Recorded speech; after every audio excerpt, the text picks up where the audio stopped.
Dr. G is in the house on America First. How do you send a very subtle message to those around you with regards to who you are, your identity, and how much you love this country and love your freedoms? How about this?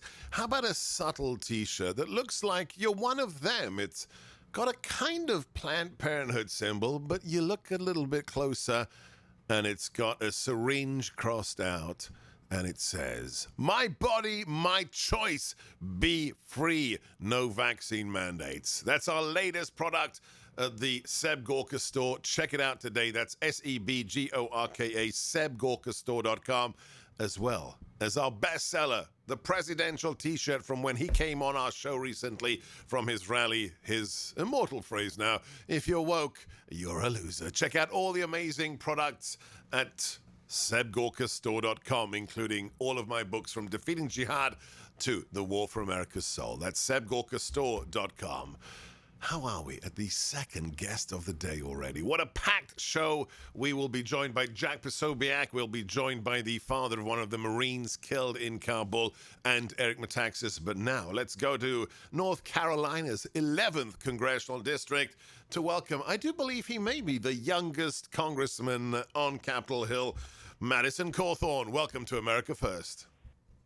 Seb, great being on with you, brother. Anything that starts out with America First, you know I love it. That's the reason why we called it America First, not the Seb Gorka Show. Okay, I asked you in the break, we have this update, the breaking news that they have released Colonel Scheller from the brig. You have spoken to his legal team just a few moments ago. So tell us the latest. What do our listeners across the nation need to know? Yes, indeed. So I've spoken with several organizations that are involved with Lieutenant Colonel Scheller. And, you know, what's ridiculous is this is a man who stood up and criticized the botched withdrawal from Afghanistan that left 13 service members dead. And because he stood up to this incompetence, he was forced to have a mental health screening. And then, Sebastian, he has been stuck in solitary confinement in Camp Lejeune. It's terrible, but right now he's going to be heading to a court-martial very soon. It's going to be closed doors, so you can take that on its surface for how it's going to be. Probably a gag order going to come down. And, you know, even as a member of Congress, I can't even go in there to try and defend him. It's ridiculous the amount of obscurity the Biden administration is wanting to have in this situation. So a member of Congress can't go to the court-martial of Colonel Scheller? That is absolutely correct, which I think is an incredible shame. Even when it's in my home state of North Carolina, right, just a couple hours east of me, it's terrible. But I think we can all realize what that means is that it's going to be he's going to be railroaded by the higher ups. And you know, I understand that if somebody is going to speak out against their commanding officers, they have to be let out of the military. That makes sense. But he does not need to be prosecuted by our government for attacking people while we still allow having, you know, these terrible generals who went and testified on Capitol Hill and their feeble responses trying to dodge questions about why did we give up our air base in Afghanistan? Why did we remove all our troops like this? Why did we give $86 billion of weaponry to the Taliban, a country that hates us? Why did we spend 20 years over in Afghanistan to replace the Taliban with the Taliban? It's insane. Yeah, and a man who is being court-martialed, despite the fact that after he made that video, he handed in his commission. He resigned his commission effective September the 11th, and we're already in October. Follow this man at Rep Cawthorn right now. Congressman, big tech, a phony whistleblower on Capitol Hill. Is this just another attempt to criminalize conservatives and see more censorship on social media?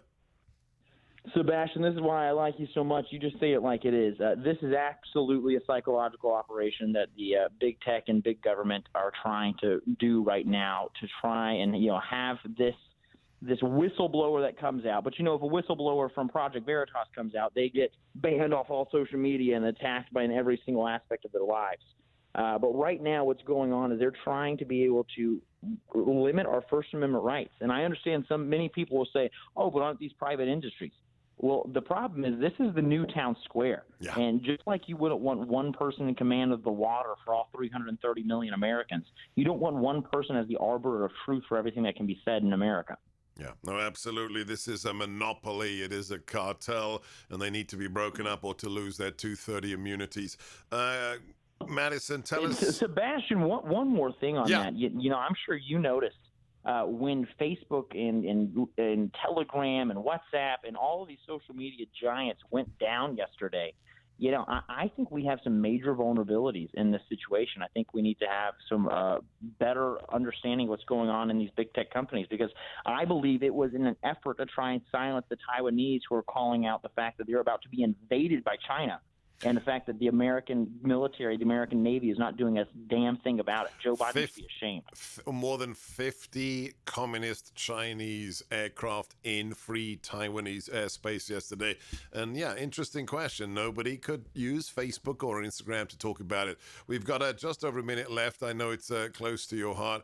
Is there going to be any resolution to the sheer insanity, the catastrophe at the border? Are any of these images of the thousands and thousands of Haitians, the images from Del Rio, will they create any difference in terms of the policy coming out of the White House? I don't believe it will. I mean, this is really a state-sponsored and really the largest state-sponsored human trafficking operation in the history of the world, I believe. I mean, you see right now that you have these human traffickers, you have these coyotes who traffic people across the border, who are now literally saying, as reported by Axios, that they are trying to sell to these would-be migrants who are hesitant, saying, "Oh, no, Joe Biden has open border policies, you can go." So this completely falls at his lap. All of the human tragedy that's going on at our southern border is completely wrong. I think we need to halt all immigration until we can get a handle on what's going on our southern border and fix our immigration system. We need to watch out for Americans, and that's our entire duty. He has a way with words. I'm going to use that with your permission. It is, without a doubt, the largest government-sponsored case of human trafficking in the world. And that government, sadly, is the Biden regime. Follow him at cawthorn.house.gov and on Twitter at Rep. Cawthorn. Thank you, Congressman. I'm Sebastian Gorka. This is America First, coming to you live from the ReliefFactor.com studio.